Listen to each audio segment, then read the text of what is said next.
Maria. I'm the curator at the Center for Contemporary Art. Welcome. And I'm also the associate director of Artists in Tel Aviv. That's with personality. Thank you so much. It's really nice to see such a big crowd here. Before we get started, I'd just like to ask everybody to silence their cell phones. And I'd like to invite Yael Reinhardt, who's the director of Artists, to say a few words. Hi, I'm Yael Reinhardt. It's really nice to be here, and with this sold-out room at the CCA, soon we'll have to expand the CCA for these talks. Hear, hear, donation box at the door. Seriously.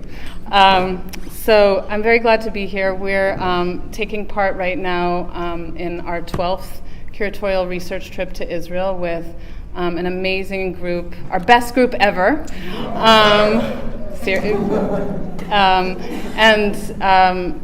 What we've done in the last several trips is organized with the CCA and with Chen in both her hats, has organized these panels with 3 of the participants, and the only problem with that is that not everybody in our group can participate because we have the most amazing group of people that I hope you'll all find a way to meet. There's several people here from Chicago, from the University of Chicago, from the School of the Art Institute, from SF MoMA, from, what else am I missing?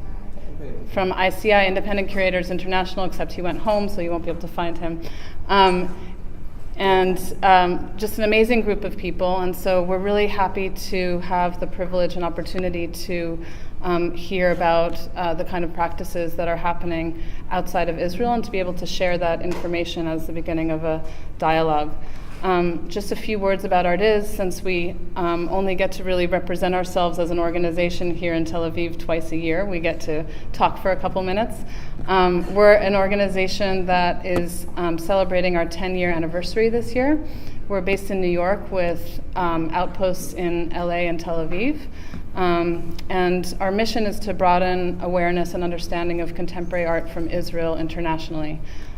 So we do so through public programs like this here in Tel Aviv and New York and Los Angeles, through these curatorial research trips, which are really designed to give the opportunity to leading and really interesting curators from around the world to get to know what's happening here and then take it further to their home institutions or to other practices that they have in the art world. We have a grant program where we give $100,000 away per year towards exhibitions that include Israeli artists, whether they're group shows or solo shows. So apply if it's relevant to you. We want to hear from you. And we also do workshops for artists who are at pivotal moments in their careers. They're professional development workshops, and the occasion of this week and this trip, we just completed about an hour ago a 3-day workshop with 34 artists in collaboration with Artport and Asylum Arts, which is an organization that does this type of training for artists to teach them how to think of themselves as one-man businesses and to really take those steps to professionalize their career. So we are really excited about all of our programs. We're really excited to get to know all of you and that you're all here. And I think without further ado, I will pass the mic. So thank you. A few words about the CCA and some of our upcoming programs. Next Thursday, we are opening 2 exhibitions here, one by an American artist named Amy Siegel, and the other by an Israeli artist named Tamar Harpaz. It's going to be amazing, and there will be beer, so you should come. And we're planning a series, lots of different events in the coming months, so if you haven't yet, I would strongly encourage you to sign up for our newsletter. You can do that downstairs, you can do it online, and to check your promotions tab, because that's where it goes. And I also want to thank our funders. We are a nonprofit public institution. We rely on support from many sources, including the Friends of the CCA. It's a circle of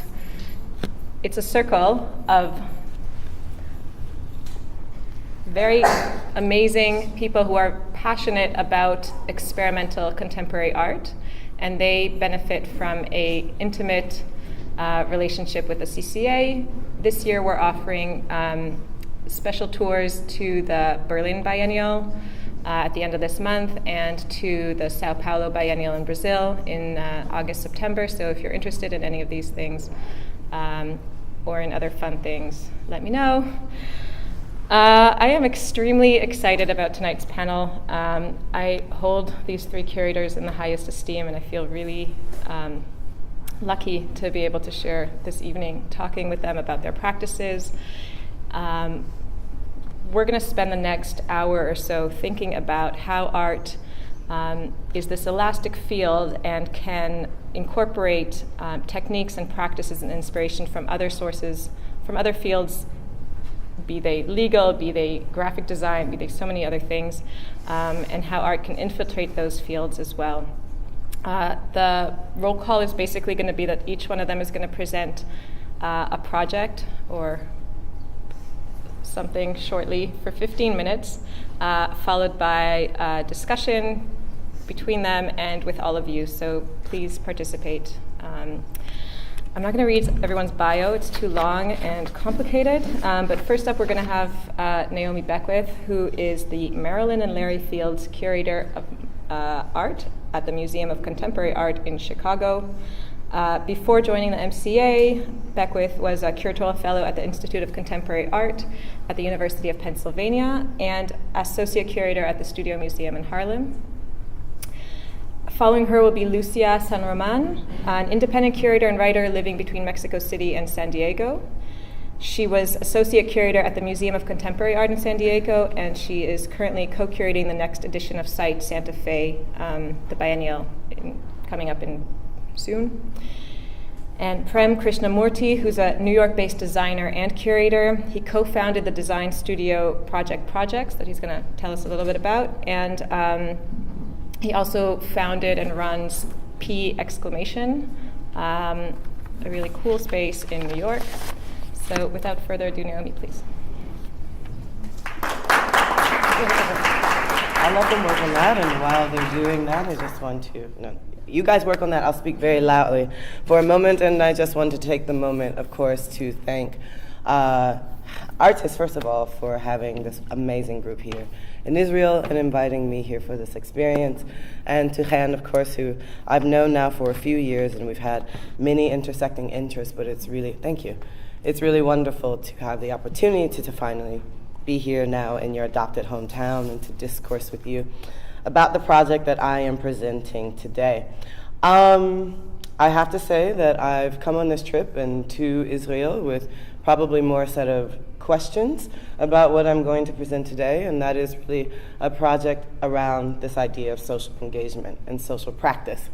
I'm a curator who is often asked to write about, think about, collaborate with projects around social practice, but the irony is, of course, this is not a field that I've ever worked with. It is actually a field that I see maybe converging onto my topic of, if you want to call it expertise, which is artists of Black descent. But oftentimes the subject of social practice tend to be, of course, subjects who are economically and somewhat socially disenfranchised. And as such, that often includes a large segment of the Black population in the US.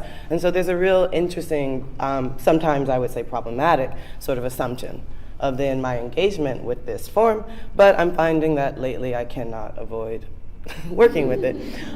So what I think I'm going to do is just present projects to you all, knowing, of course, about the depth of social practice here, social engagement, however you want to call it, here in Israel, so that you can maybe help me think through the projects that I'll present to you today. So I'll offer these things without much analysis, and really am interested in hearing your thoughts about it. So the first project I'd like to present to you is one called the Laundromat Project. It is based in New York, specifically in the Bedford-Stuyvesant neighborhood of Brooklyn.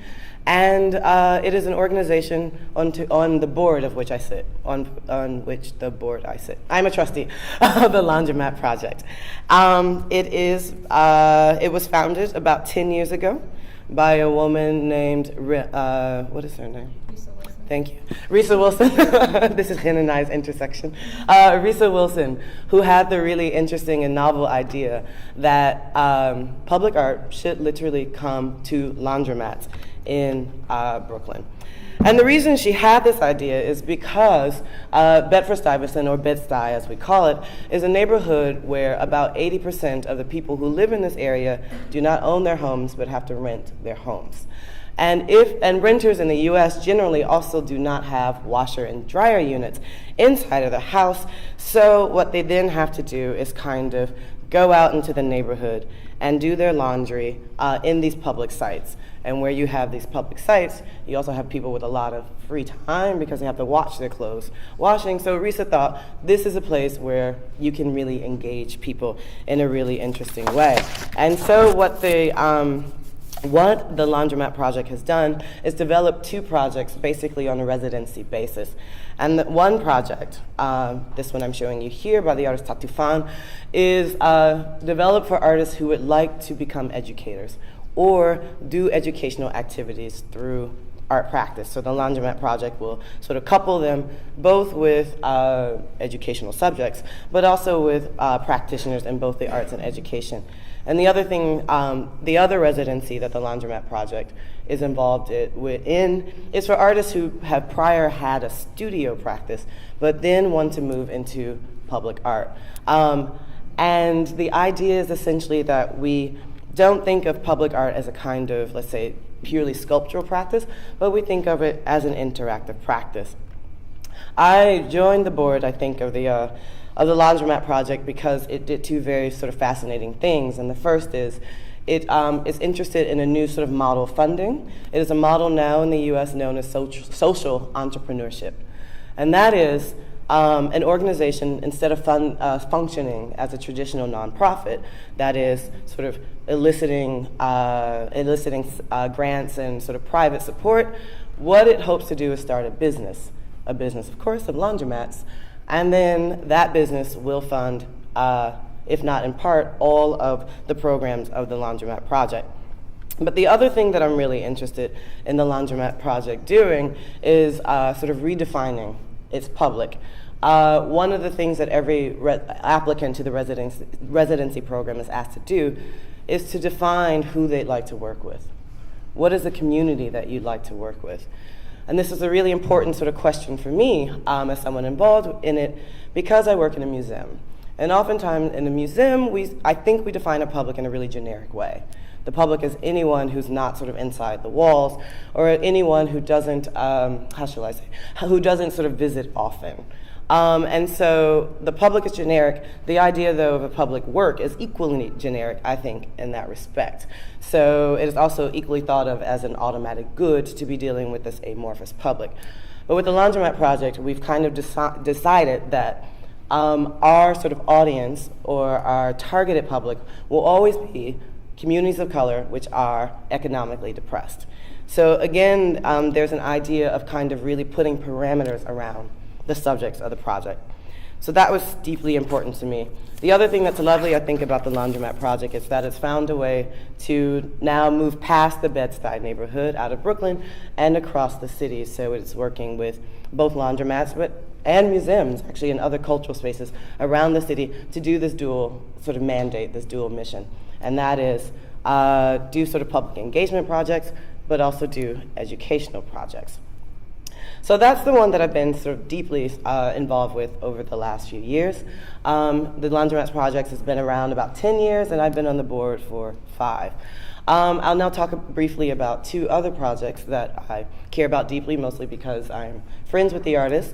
I think they do fascinating work, but I've also been teaching lately around the idea of what I have been calling, with a colleague of mine, Black collectivities. And that is teaching a course around African American artists who do collaborative projects and collective projects. Many of you may know that a lot has been written around collaboration and collective action over the last few years. And my colleague Huey Copeland and I at Northwestern University have been wondering what distinctions happen inside of the space of Black aesthetic production inside of Black art communities. What does it mean? How is it different, and how is it similar when Black artists sort of get together and do collaborative practice? The first artist I'd like to talk about is a gentleman named Rick Lowe, who started a program called Project Row Houses in 1993 in Houston. And Rick Lowe was a huge influence on the Laundromat Project. In fact, I would say he's a huge influence across the US in general.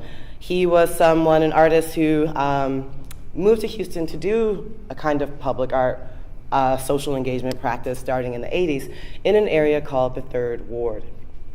And the Third Ward in Houston is a deeply historical neighborhood. It's a place where a lot of slaves lived during the time that slavery was active in Texas. But it was also an area where a lot of free Black people lived. And they all sort of built houses in a very similar style. We call it now a shotgun style. And that is a house that is one story with this sort of angular pitched roof. And it's pretty much, if not one room, just maybe 2 or 3 rooms in a row. And it's got its nickname, the shotgun house, because you could literally stand at the door and shoot right through the house and clear through it to the back door. This, of course, being Texas, all the metaphors are about guns. Anyway, the Third Ward had sort of fallen into like deep disrepair. And many of these houses, again, though they were historic, we're talking about houses over 100 years old. The youngest one is at least 100 years old. Most of them were set to be demolished. So Rick thought that, of course, this was a tragedy, so he sort of got together with some friends of his and asked them to help him purchase a home and renovate it. And they did that. They did exactly that. And from there, raised money to do it again and again and again and again, till Rick was able to basically buy up an entire city block of homes and turn them into both residency spaces and also exhibition spaces, which are open to the public. Of course, this is starting to sound familiar a little bit, this model of residency and public engagement. And then Rick realized, though, that if he was to build this sort of cultural area out of the Third Ward, which of course, would benefit clearly from this kind of artistic input, or I should say this artistic kind of presence, he also realized that he probably should do something for the residents who still live in this neighborhood because they are still living in an area of economic deprivation. So what Rick then decided to do was not only preserve homes for historic use, he would build houses in the style of the sort of shotgun frame and use it as low-income housing for the residents there. He's also built a series of housing or homes for young single mothers. So he's moved out of the realm of just sort of an art practitioner into the realm of a developer. But over the years, I would have to say that Rick has pulled back from the development model and spun that off and given it over to a real property developer. And has pulled back because he really wants to keep the Project Row Houses within the frame of an art project. He thinks of this as a form of social sculpture and very much coming out of the tradition of community art and community practice of people who live and work in these sort of same spaces. So whereas the Laundromat Project is one that brings art to a certain community, Rick is thinking about this project as an artwork itself. And Rick was super influential on another artist in Chicago, a gentleman named Theaster Gates, who took this similar sort of development model and began to apply it to a neighborhood called the Grand Crossing area on the south side of Chicago. Grand Crossing has a similar sort of story as the Third Ward, fell into deep disrepair in the 1950s, predominantly African American. And so what Theaster did was to buy a home, the one that you see here, and literally renovate it inside and out, make it sort of beautiful. And he started a foundation in order to do that called the Rebuild Foundation. And from that, like Rick and his friends, began to buy other homes in the neighborhood on the area and convert them into spaces that would become cultural centers and spaces for cultural activities and meetings in this area of Grand Crossings, and particularly on this street called Dorchester. The homes that I'm showing you now are part of this overarching project called the Dorchester Projects. And from that, the Ashers developed a library, He's developed a cinema screening space called the Black Cinema House. He's also used this for a series of workshops and so forth. And he's done much of this renovation with local laborers, so there's a kind of training program as well that goes into doing this. But what I find fascinating about this project is the fact that Theaster has done this all under the rubric of development. So there's an idea that he develops first, and then the cultural activity comes later. And there are some real pragmatic reasons for that. You can see this in Tel Aviv and in most cities around the world.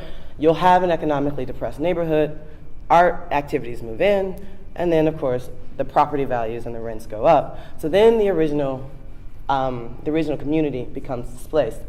So Theaster's preemptive, his preemptive strike against that was to pretty much purchase the neighborhood so that you wouldn't have this kind of displacement and this gentrification. But with this kind of model of development, you also see, and here's Theaster in the foreground with his team inside of a space that is a brewery. So not only is he buying houses now in that same community that used to have a lot of light industry, he's now bought other spaces like a historic bank and literally a beer brewery that he's converting into cultural centers. But he's even taken this model to other neighborhoods. So now he's an investor in a new development project, no longer located in Grand Crossing, but on the north side of Chicago, in a still sort of somewhat poorer neighborhood, but definitely one that's a lot wealthier than Dorchester. And so I begin to ask myself now, thinking about this kind of movement between community art programs, i.e. The Laundromat Project, and its kind of midpoint between community and development with Project Row Houses. What happens when development becomes a model for a kind of social practice and social engagement work? And I think this is a question that a lot of people are asking, in particular this gentleman, Tom Finkelpearl. The title, the cover of his book that you see here, What We Made, which is, of course, thinking about social practice and art. This gentleman was the director of the Queens Museum of Art, it was a museum that really supported this kind of work, and he is now the Cultural Commissioner of New York as of last week. Bless him. And in the background, in that photo on the cover, you see Project Row Houses. So you can see this kind of centrality to Rick Lowe's project, to this. But again, as I say, it offers two models, and I'm really interested in hearing your thoughts about what this means, both in the context of Israel and globally, what this work does. Thank you.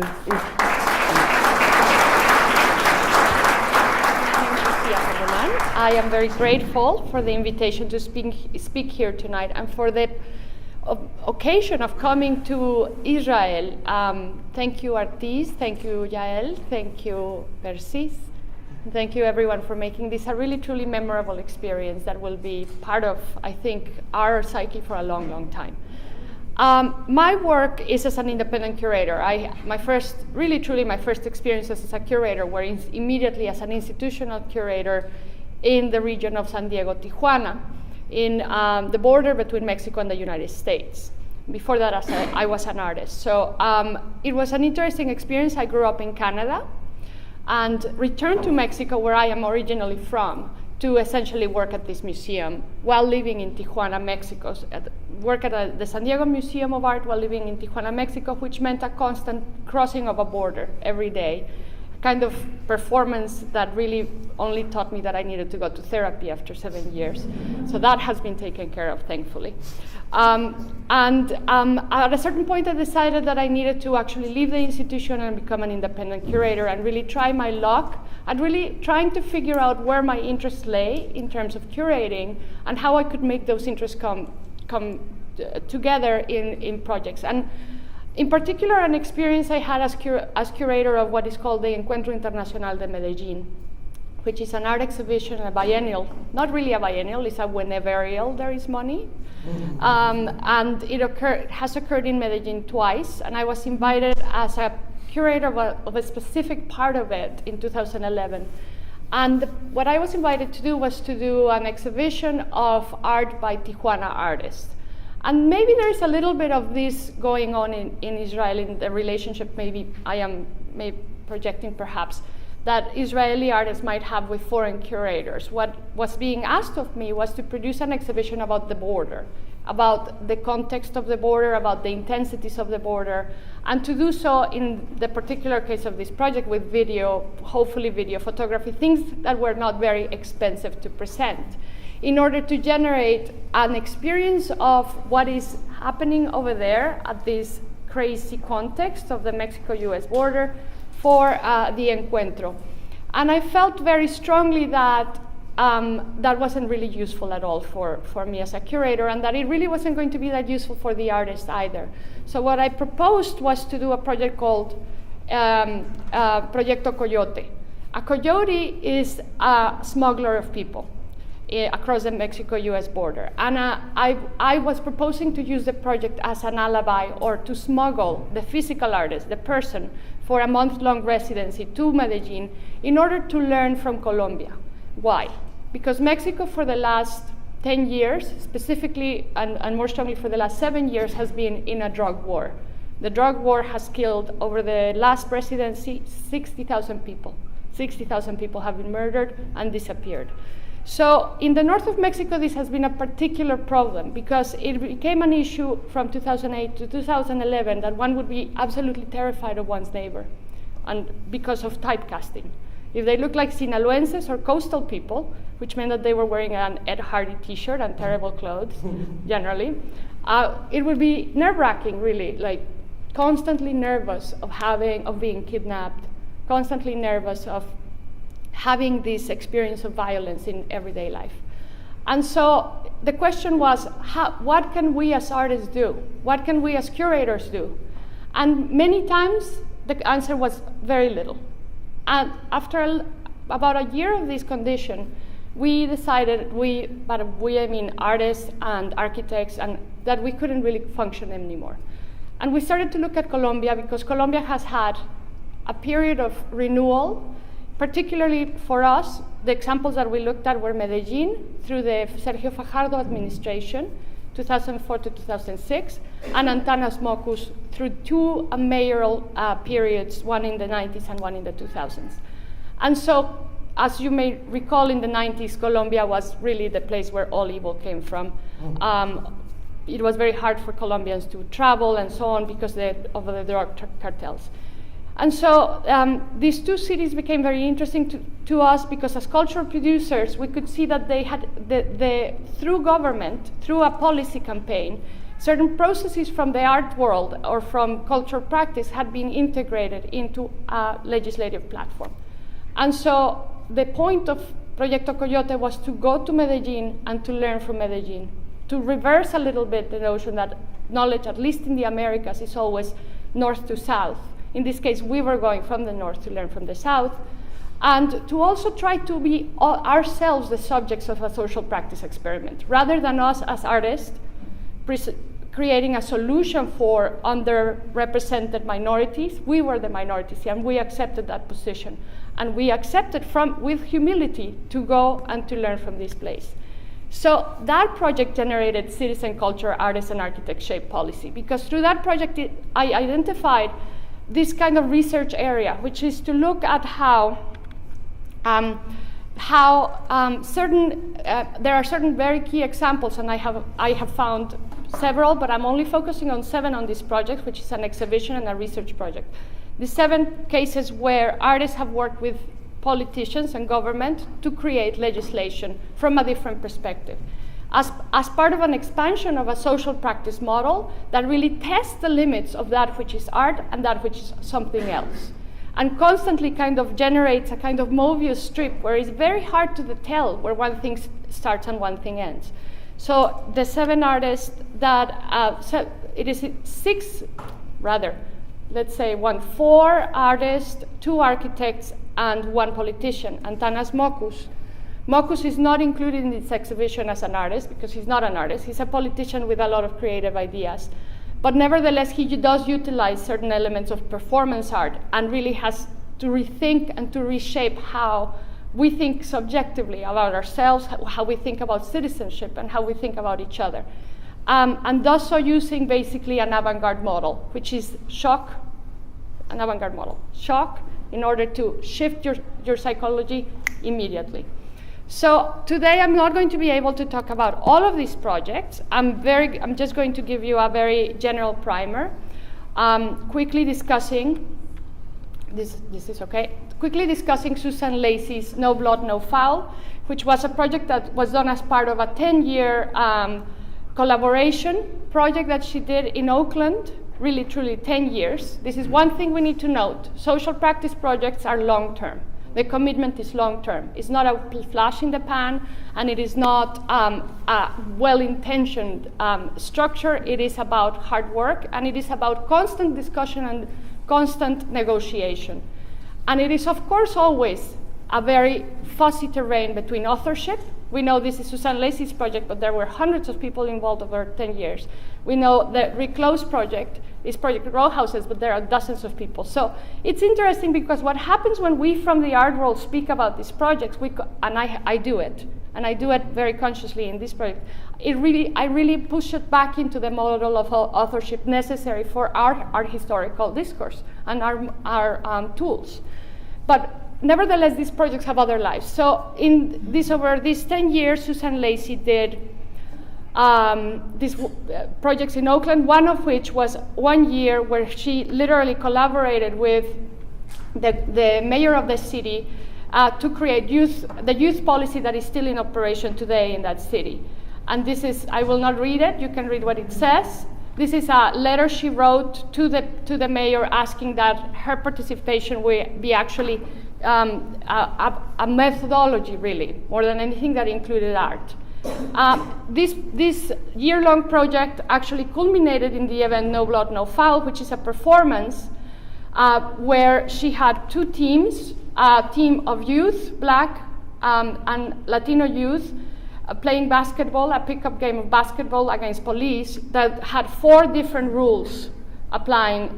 One was reflective of the kids, one was reflective of the police, and one was reflective of the audience, what the audience wanted, and then there was the classic pickup game rules. And so what happened is that over the course of the game, the negotiated nation of the law became very apparent. At the same time, it was the launch or the public presentation of the public policy, and people, I know I have 5 minutes, and people had the opportunity to participate over that night. And I'm just going to keep going. Antanas Mokus is the mayor of Bogota. He had many strategies, most of them very theatrical, and in this case he wears this ridiculous outfit. The issue with a very criminalized society is that one of the things that happens is that being a criminal becomes very, very glamorous. And so one thing he did was to try to be sort of ultra naive in a sense, and ultra silly in defining how to shock a shift in the social psyche. I'm not going to speak about the specific things, we can talk about them later, but I will just say that there were 16 what are called citizen culture policies, all of which included some form of performatic actions in public space, and were actually also fundamentally changing the nature of the city. So for example, he fired all of the transit police and put mines, which is a very well-known thing. Why? In order to kind of introduce game theory as part of everyday life, in other words, the notion of play as part of everyday life, and to kind of help citizens realize that they had a certain level of agency over the way that the city was run. Another project that I'm talking about or presenting in this exhibition is Times Year 10, which is a lobbying platform that has taken place it's in Chicago actually, with Lori Jo Reynolds as the person who has been the leader or the organizer, the main organizer, and it's a lobbying campaign to close a supermax prison, which is a maximum security prison. They did close it, and it's all these things are very fragile. They might open it again. So I went with her to see, to actually lobby. I couldn't tell them that I was Mexican, but I lobbied in the US Congress. A La Plástica is an Argentinian collective that in 1999 there was a shell oil spill on the Rio de la Plata, the La Plata River estuary, and they worked basically 10 years to sue Shell to keep the evidence of the spill and to also regenerate the area using these reeds. And today they continue this work because they continue to gather evidence. They won the suit with the fishermen and people in the area. And also they are now helping in writing certain ecological laws and environmental laws in Argentina and elsewhere. And so what I've been doing, I'm not going to talk about Michael Madsen and then another project with Alejandro Echeverri, who was the urban planner for the city of Medellin, and Teddy Cruz, who can diagram anything. He's an artist, an architect, really designer from Tijuana, San Diego. They are going to be mapping the structure and the history of this kind of shift in policy and art and so on in Medellin. But I don't really have time to continue with the presentation. I just want to say a couple of things. Though the examples I haven't been able to present very well for the lack of time, I think that what becomes very clear to me as I hear Naomi and as we, people who are working in social practice, attempt to deal with a subject that is so fussy and that is so ethically complex, because clearly when one goes into a community to work, in a community that is described as disenfranchised, minority, and so on, there is always a kind of notion of a missionary situation happening. No, someone has something, you offer that, and you resolve the situation. What I found is that yes, there is some of that sometimes in these cases, but the most successful are always those that are endogenous, that come from within the project, and also that are long-term, because even though an artist may start in this condition, it is over the course of many, many years that this can be reversed, and this can be tested, and this can shift and change. The other thing that I've noticed about these kinds of projects is that authorship remains, but the actual result is completely only comes through as a factor of discourse. And the other thing is that the artness of it comes and goes. They are not always art. We know that this museum or this contemporary center, it's a Duchampian thing. We know it's art because it's here. And I also take it seriously when an artist tells me this is art because of the Duchampian game, the description of it. And so many people ask me, why are you, legislative art, what is this? Why is this 10-year lobbying campaign art? Because she says so. And that's all I want to say.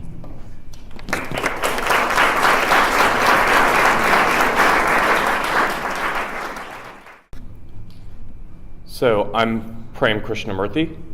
I wanted to start by just thanking Artiz for inviting me and this entire great group here for this past week, and particularly to Chen for organizing this panel.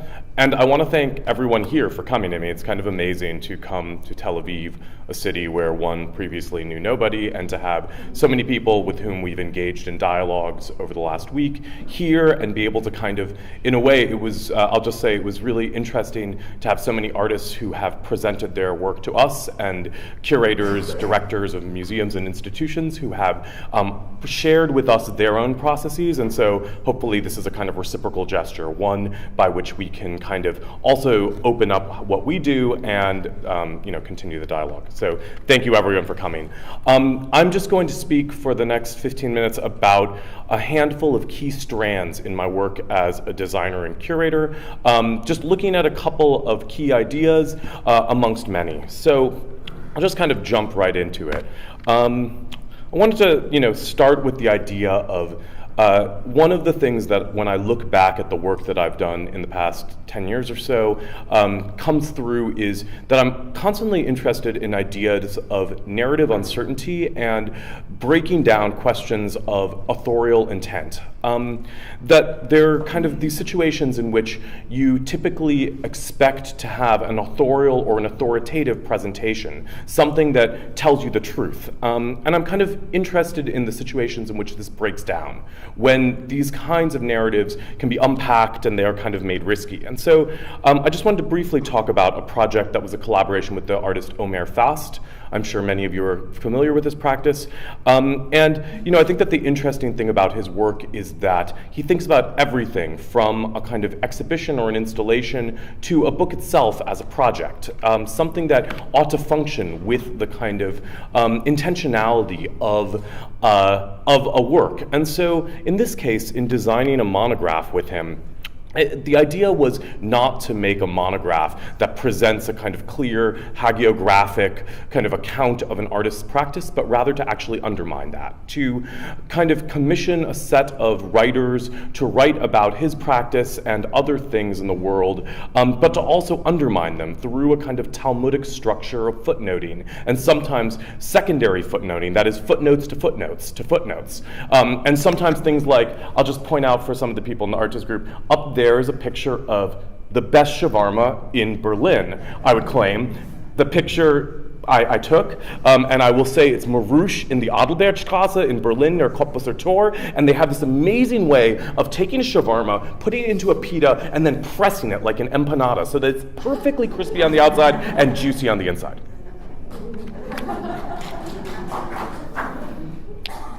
So I wanted to, the second kind of strand that when I see in looking back at some of my work is the idea of unstable systems. Systems, particularly for designers, systems are a very important thing. How does one kind of take an idea and carry it out over many iterations? But I'm very interested in systems that themselves change, where not only are the systems shaping content, but where the content itself can actually radically change the system and poke holes in it.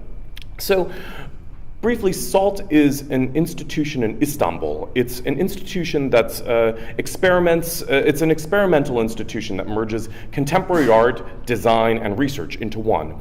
And so when we were invited to design the kind of comprehensive visual identity for the institution, including their branding, their website, their kind of environmental graphics, exhibitions, et cetera, I wanted to kind of think about how the design could actually be part of the curatorial program instead of being a kind of veneer or kind of just a surface on the kind of curatorial program. And so the idea that I proposed to them, that is what we've done, is to treat the identity system as a curatorial program. That is to say that for the last 3 years, every 4 to 6 months, sometimes 1 year when their political situation in Istanbul makes it so, we invite another designer or design group to come in and change the custom typeface, which is at the core of the institution. This means that everything that's produced by the institution for a 4 to 6 month period is then branded in a different way. And so this actually kind of changes and modulates the look of the institution. And each piece, each kind of commission naturally responds to the things before it and to conditions in the world in ways that I can't get into quite right now, but I think the interesting thing is to try to make a system that itself acknowledges its own contours. So a third idea that is interesting to me and that is also kind of ties into that last one is the idea of how a kind of work or an exhibition might actually frame itself. That rather than requiring, let's say, the proverbial wall label or kind of curatorial framing that tells you why a thing is the way it is or gives you the research or the kind of background, how a kind of work or an exhibition might actually kind of contain that within itself. And so, by way of example, I'll point to an exhibition which we designed for Independent Curators International. It's a show called Do It, which has been traveling for the last 20 years, which is an exhibition of instructional art. It's basically an exhibition that's recreated in every venue when it's made.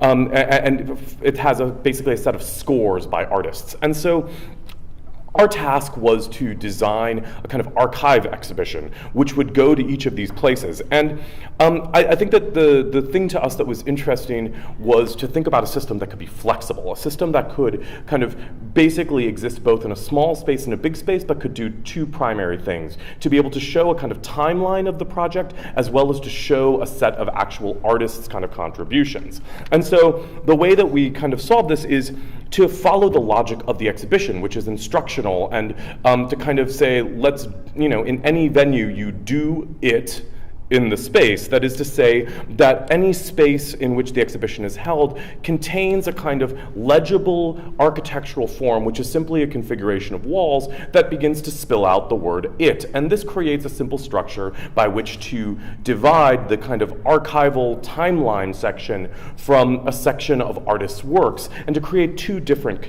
conditions for presentation.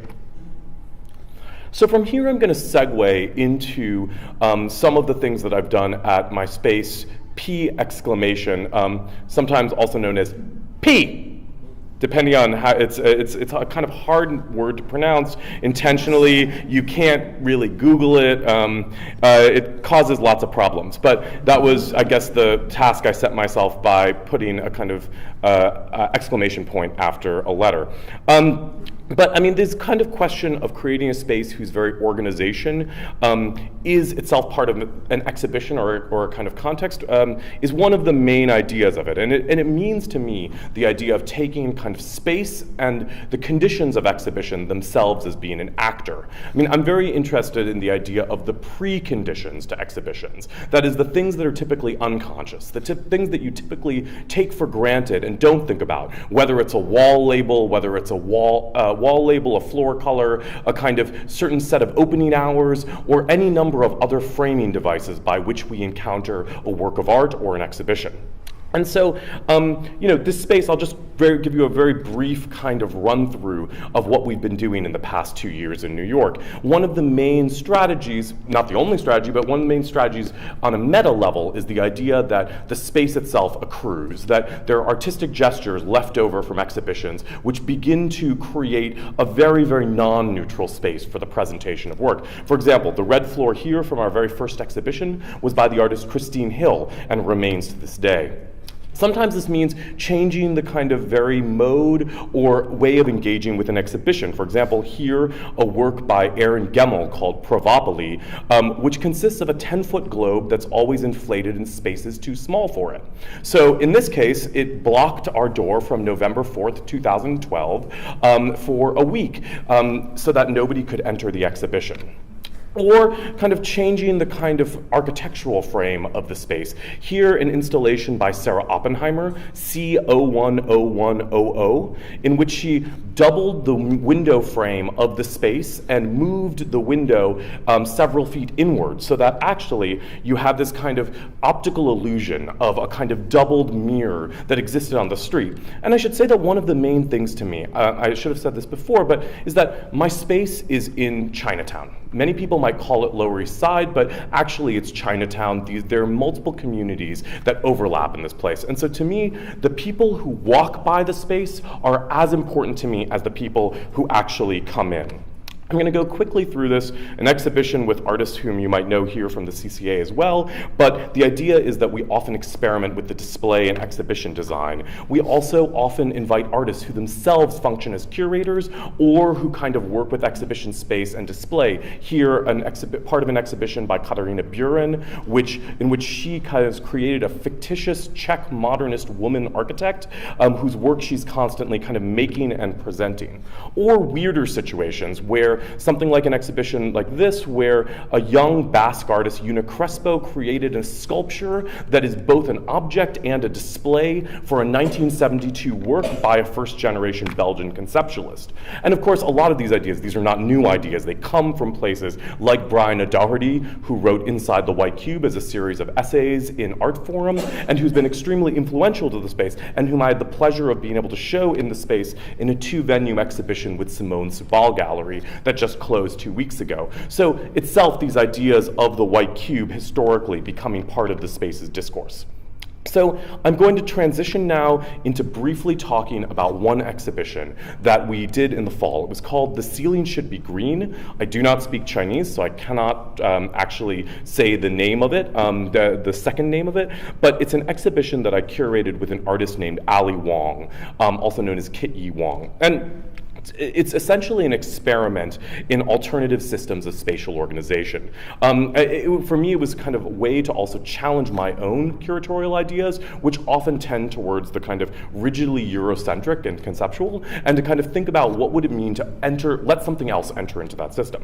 And so Ali Wong, who's a really interesting artist, has made a number of works in which she has commissioned a feng shui master named Mr. Ye. This is a business card, Ye Lei Ming, he's based just a couple blocks from the gallery, to kind of basically advise her on how to make her artwork better, how to kind of lead her life, and in this case, how to make a successful exhibition. And so, collaborating with her, we invited Mr. Ye to come and read the space and tell us what the space needed. And what this meant is that I'm sure you all know feng shui. It's a Chinese philosophical and astrological system that tries to examine the flow of energy, and by doing so tries to kind of alter things, make decisions which will help to improve the flow of energy in a given space or in somebody's life. And so here, for example, is a kind of diagram that Mr. Ye made in trying to look at the cardinal directions of the space. And this led to a number of suggestions on his part. For example, don't do business in the back room. Make sure to cover the column at the front. Gave me some personal suggestions, and also he told us to paint the ceiling green. I was going to show, rather than show, and I'll just kind of move on, but he told us the ceiling in the space must be green because it'll help the flow of energy. He also chose the artists in the show for us. We gave him a short list of artists, their birthdays, and where they were born.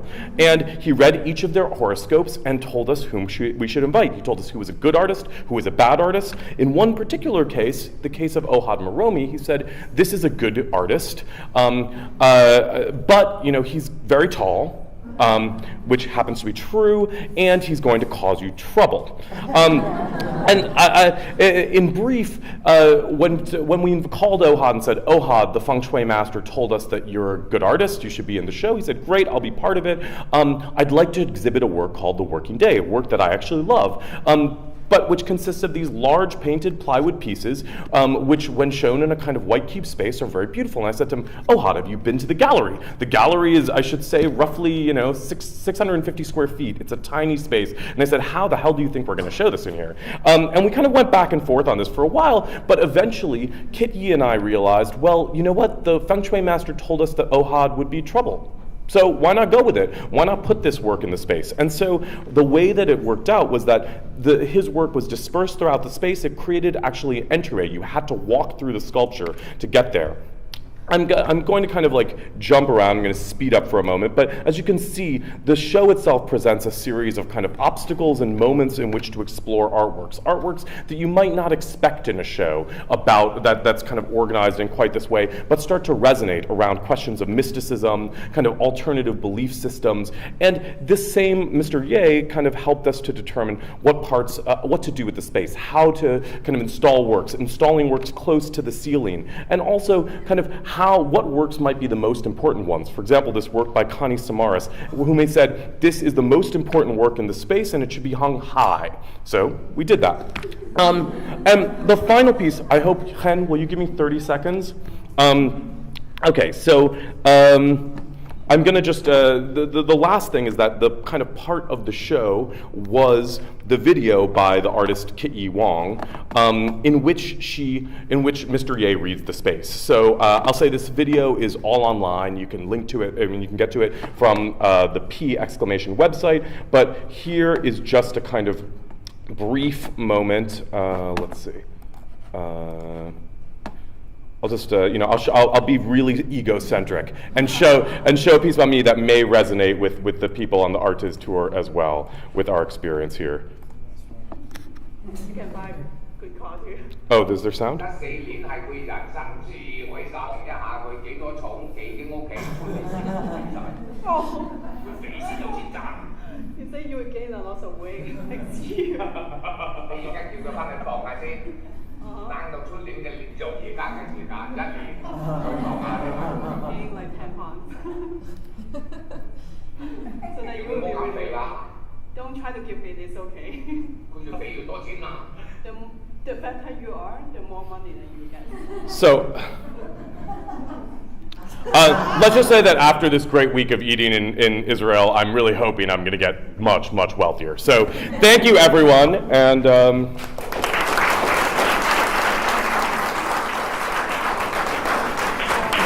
you so much. None of you made me do the seriously stop talking thing that I have to do sometimes, so thank you so much for that. Fabulous presentations. Thank you so much. Are there like a ton of questions, or should I jump in? A ton of questions? No questions. No questions. No question. That's No, go impossible. home. A question of basically privatizing an area completely before other people get to it.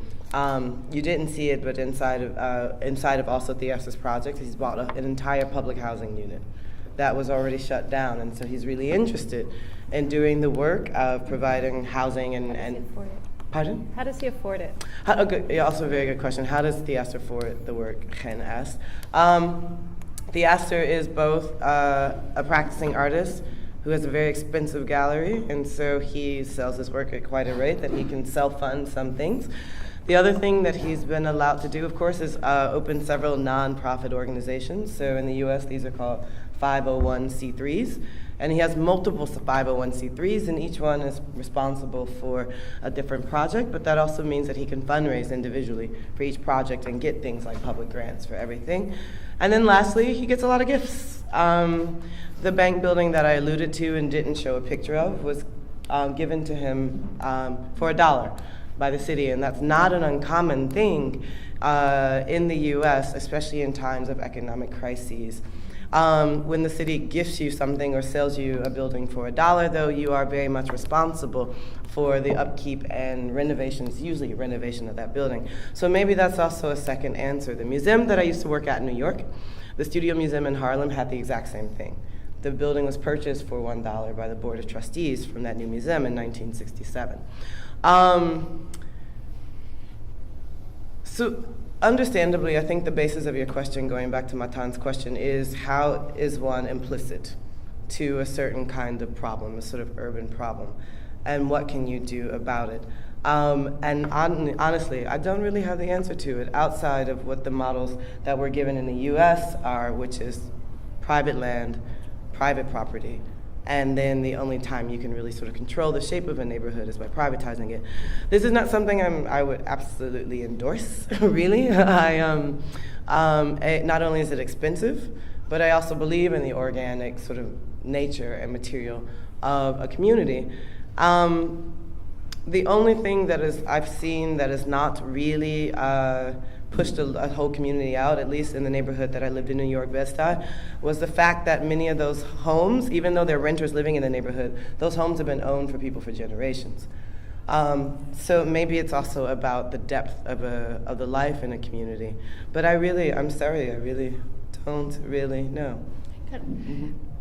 I seem to remember having a conversation with Rick about this at some point, because as is clear from Project Row House, he has very specifically chosen to enter into a neighborhood that had.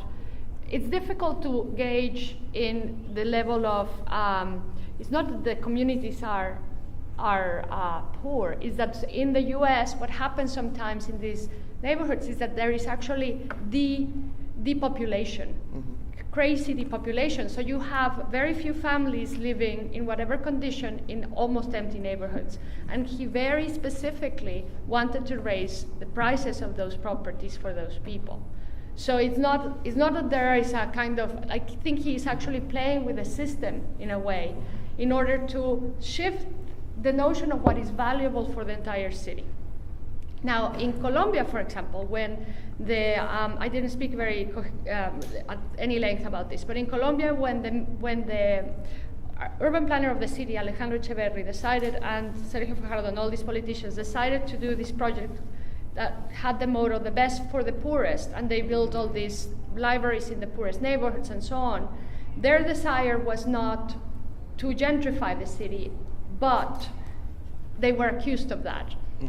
The accusation was that their interest was to kind of be playing on the level of to have the label of the best city and so on, just so that they could get international funds. And it is true, this was going on. The only thing is that it didn't actually at that point the gentrification didn't occur. The gentrification is occurring now with a different mayor who has taken that strategy but applied it to the downtown core. And still with the same motto, the best for the poorest, but in parts of the city that are very easily gentrifiable, in other words, that are right next to rich sections. So it's a strategy that can go both ways. In other words, it's not always necessarily wrong that gentrification or the processes of not complete gentrification, but raising the price or bringing value to a neighborhood necessarily is bad.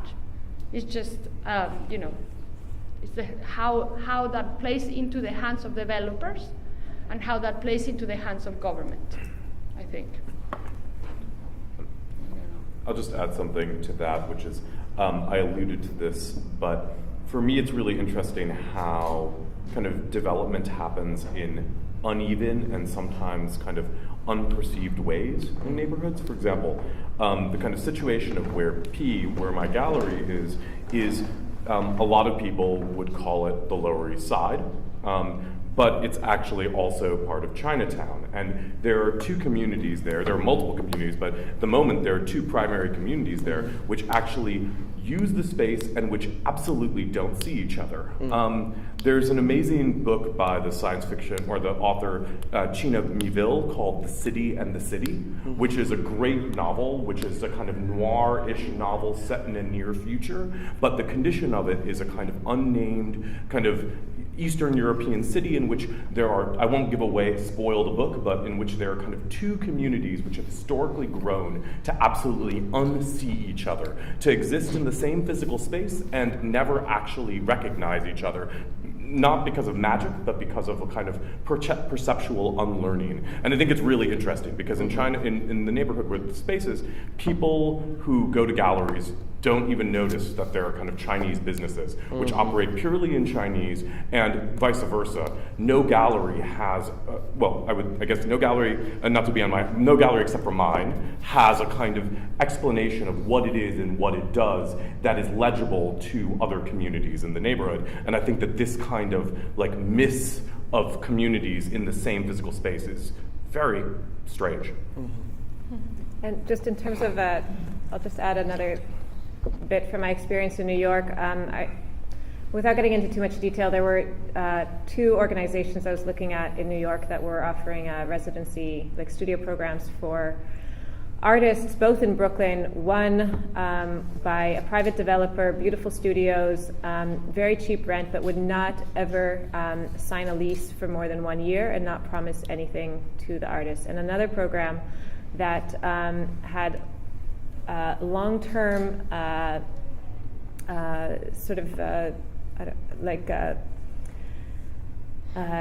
gateways to safeguard the longevity of the artist. So in their lease, their rent could only go up by X amount of % per year for the next 10 years. X amount of lofts or spaces had to be given to artists, to nonprofit spaces, stuff like that.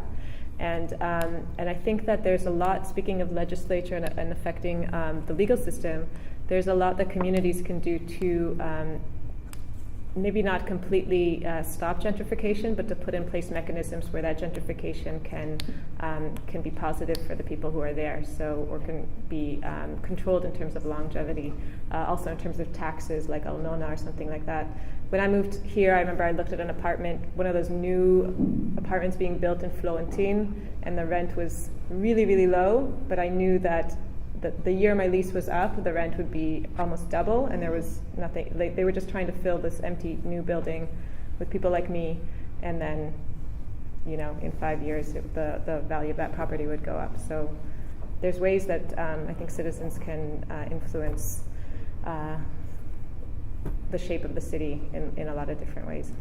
If we're talking about money, and I wanted to ask the three of you, not so much about money, but why the projects that maybe Theaster is kind of a special case on many levels, but why do we need these projects to even live in the art world? And I'm not asking, are they art? Mm-hmm. I think that's the wrong question to ask. I think it's irrelevant. It's art if they say it's art. It doesn't really matter to me. But why do they even need the structures of the art world? Even if, like Lucia, you were talking about how for discourse they need authorship. I think for the market they need authorship, but that's maybe another avenue. But why do they even? It's not like they're really relying on. So they're not so expensive. They don't really need grants from the art world. They're not really commercial in the art world. Some of them are. Some of them, I don't know. Maybe that's something you guys talk about.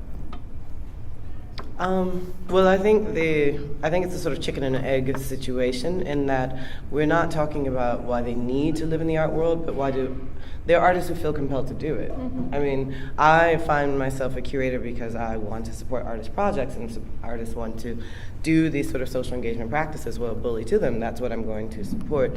And so I think it's a question for me, at least personally, being artist-led. But then secondly, I do see some really interesting developments within what we would call maybe the funding organizations, and perhaps large sort of national and government sort of run institutions that do provide support and funding for artists. And that is, there has been a real shift in the foci and in the types of projects that granting organizations want to support. Lately, there's been a whole lot of language around what we call creative placemaking. In my mind, that is gentrification. However, it is meant to be about social engagement. But creative placemaking has kind of become it has become the way in which granting institutions can then justify certain types of practices and support certain types of practices, but oftentimes to the detriment, or I would say even to the kind of amnesia around other practices that happen in the world. What do you do with the studio artist if, let's say, on a sort of federal level and then trickling down to like municipality level, these institutions then prioritize social practice over other things?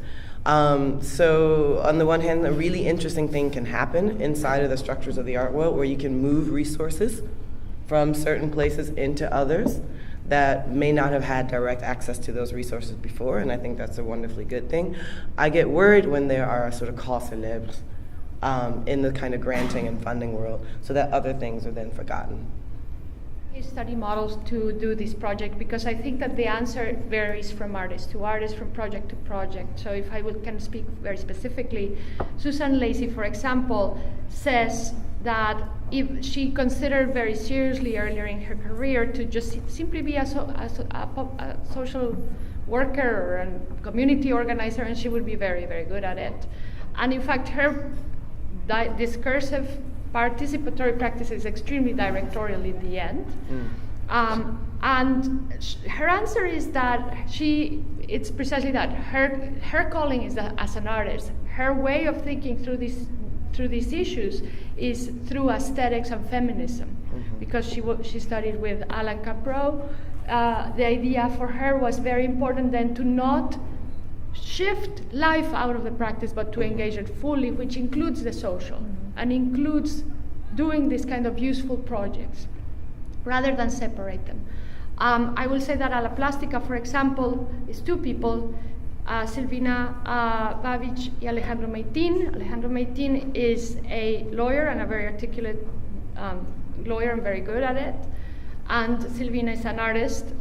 She went to art school and is a sculptor and so on. And together, there was a third member earlier on, but together they decided to really establish their relationship to the site in La Plata and so on from an artistic arena because of its flexibility. Because for them, it allowed a certain level of agency that is not possible in other disciplines. And so on, so on, so on. Yeah, I mean, I guess to kind of answer the question in another way, at least, again, I don't know the Astor, so I don't know his practice, but as I understand it, he is very effective at being able to leverage the kind of capital within the art world to basically use that through working within the gallery system to then redirect that capital towards these other projects. And I mean, I think that to some extent this has to do with the kind of way in which the art world itself, I think that, like, you know, when Caprow kind of lays out in one of those early writings, these kind of different things he sees in his students. Like sometimes there are his students who make art but make it in non-art context. There are some people who make non-art things in art context, and then there are people who make non-art things in non-art context, and he kind of dryly says, typically those people leave the art world, you know? And so I think that in an age in which the art world in particular is hyper-capitalized, in which there is an amazing influx of kind of money in the art world, it also is a moment in which I actually think many artists who maybe in other contexts would take on different economic models are more attracted to kind of use that, and hopefully to be able to kind of abuse it as well. Can I also just add one little thing? I think there's also, in this moment of funneling and refunneling resources, we're also talking about a real failure or breakdown of public resources to people.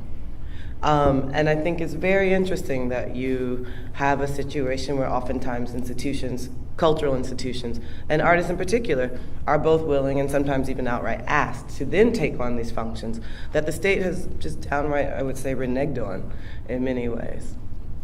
Yeah, and I would just throw in there really quickly. Yeah, because we are talking about the U.S. and there are contexts which are even, I think, more extreme. Like, for example, thinking about the context, a lot of Asian contexts in which there really is no public funding for art, and so all of the things that exist in order to support like experimental or progressive practices actually has to come through some sort of kind of capital gesture. And I think that that's an interesting dichotomy and contradiction which exists because of the kind of systems in which we operate.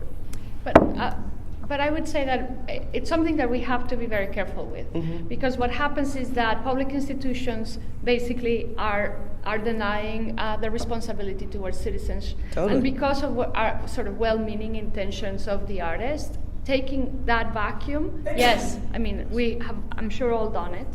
Is really something we have to demand the government to actually spend the money how they should. We have to demand it because it is really not just about ethics and aesthetics, right?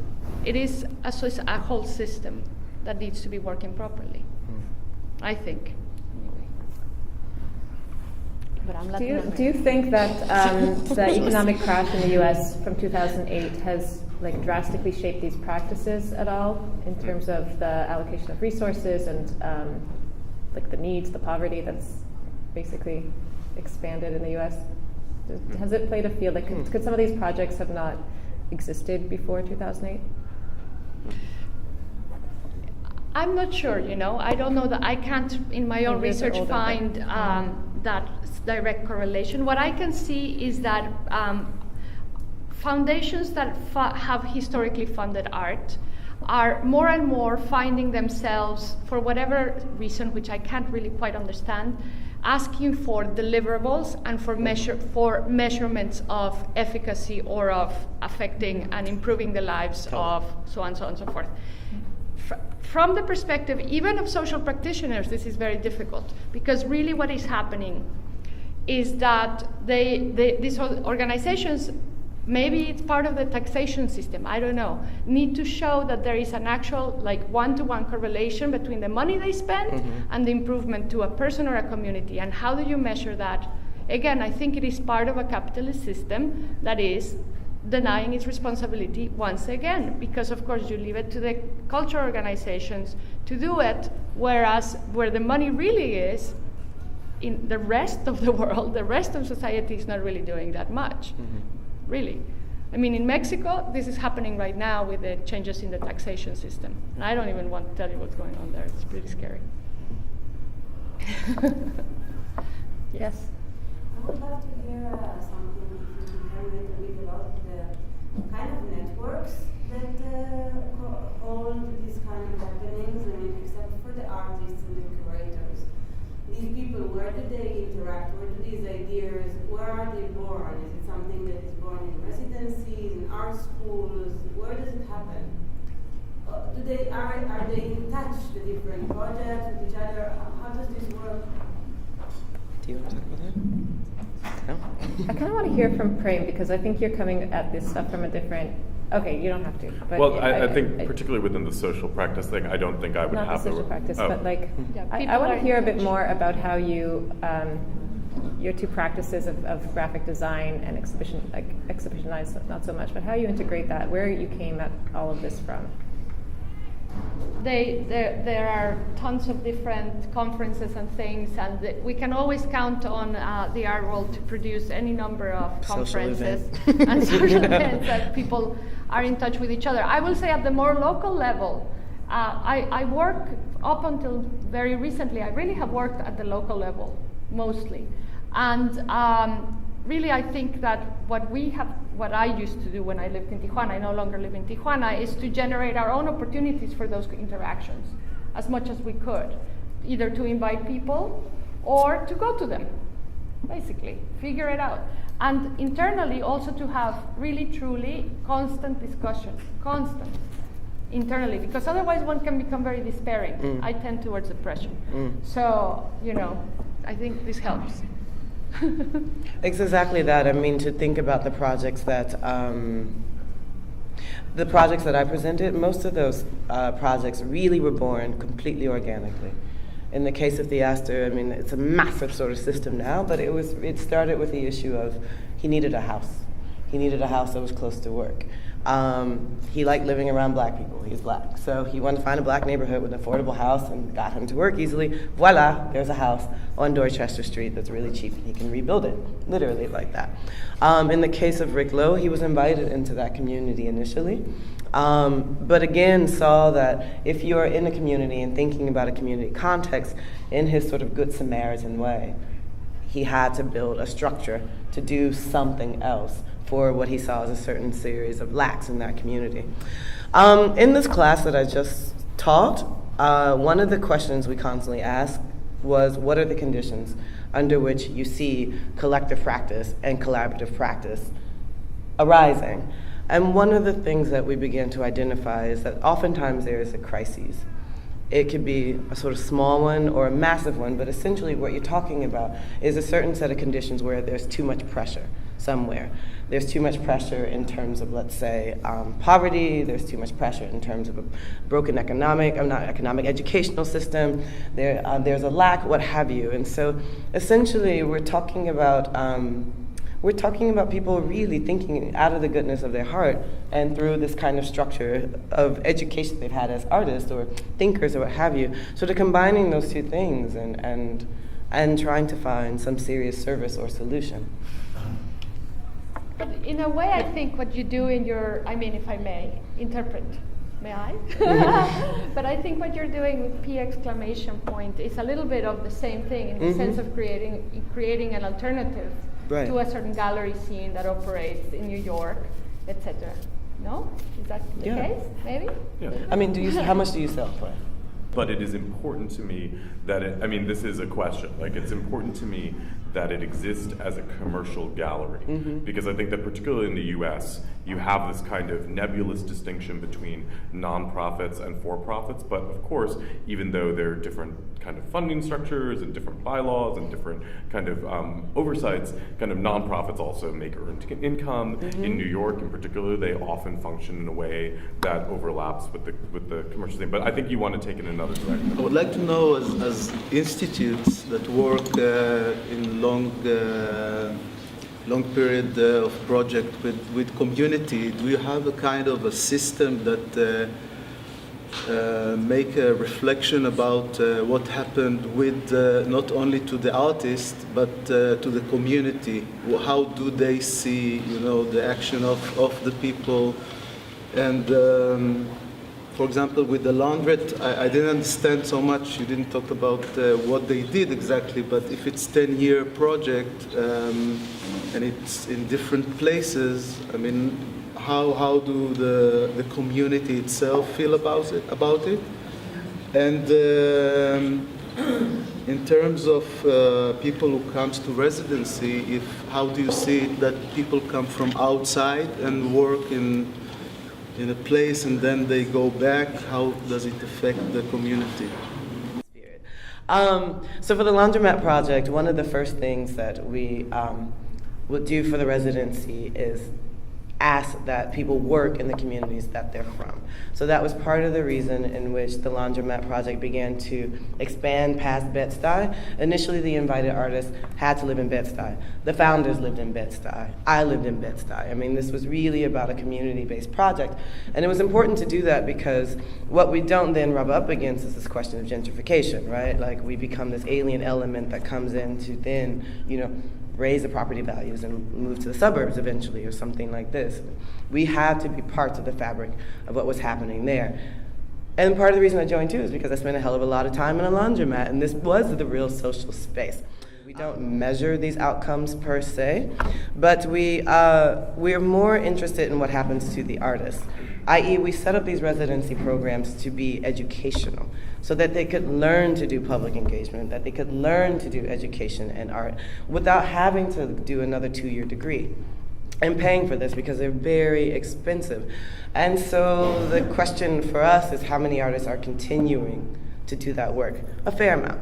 It's not been like a 100% success rate per se, but I think what we try to do is set up a space by which we ask the questions about what is the public, what is community, and what does it mean to act as an artist and a visible artist within communities where the structure of art tends to come in the form of a museum or an art institution or a big public sculpture, a solid piece of bronze. How do we begin to push that and have a direct interaction between artists and audiences? I'm really interested also in Rick Lowe's project because he was insistent that this sort of housing development happened in the same place as the art project.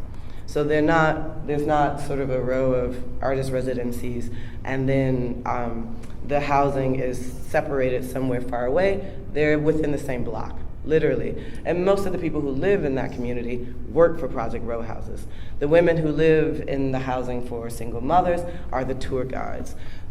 People who, again, live in that area are employed as whatever. They are the labor for it, they sustain it, they build it up, they are the art preparators, what have you. So there is really a kind of synchronic relationship between the people who must be there every day and the artists who literally come in and out on a whatever periodic basis. I'm going to follow up on the question from the audience and ask another question to you guys, which is, the question of community engagement, how do you measure that? I think it comes to this question of, I'm curious how both of you establish the criteria for the kind of success of a project like these, because obviously when we're talking about quote unquote traditional artworks, we have certain criteria, whether they're aesthetic, historical, within developmental within the kind of course of an artist's work. There's certain criteria by which we judge things. But the flip side is then, do you judge something, opening, what's the criteria by which you judge whether that thing is successful? Clearly it's not based purely on aesthetics. And so is it then based on how many people it touches? Or its impact, to use kind of nonprofit terms? Or are there other criteria which you think are viable criteria that are critical and which also can be measured to some extent?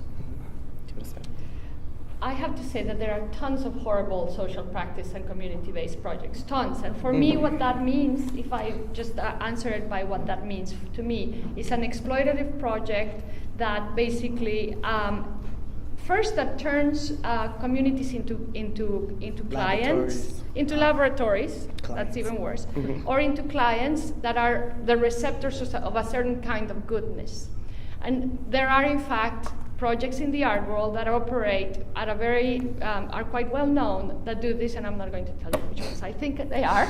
I think we all have pretty good idea of them, of what that is. I will say that for me, it's important that a project have a longevity, because you can actually see the different not just elements, but different, a kind of progression or a kind of development that is not easy to trace. That that's one of the difficulties. It's not easy to trace and it's not easy to describe. And in fact, I cannot tell you, I cannot give you a set rule of this is good and this is bad. But if we think about it, we can't really do that for traditional or contemporary art either. We know, we have a sense, there is a history and there is a set of practices. And this is actually what I'm trying to do with this project, is to identify a set of practices. But as part of this, Grant Kester, who's a writer who has written several very important books in this area about dialogical art and so on and so forth, with this project as part of the catalog, we have actually engaged in what he calls field-based practice model of art critique. What that means is that we ask the writers to go for longer periods of time to be part of the project, and in this way try to describe it using a mixed methodology that is both art history, thinking of performance art, Alan Capro's work, and also certain socialist and communist writings and texts and activities, theater, and for example, theater of the oppressed, Augusto Boal, and so on. So it's a different art history that we're referring to, really. I know that we have to wrap up. Yeah, I'm afraid we're going to have to wrap up. I just wanted to say a few thank yous to Yoav Weinfeld, who greeted you downstairs, my colleague Maya Pasternak, for making this evening possible. Sergio, Yonatal for filming, Persis and Yael and Judith from Artiz, and Lavit from Artiz. And to our wonderful 3 speakers, thank you so much. And thank you all for coming. I'm happy just to be here. So longevity, like you don't think that a short thing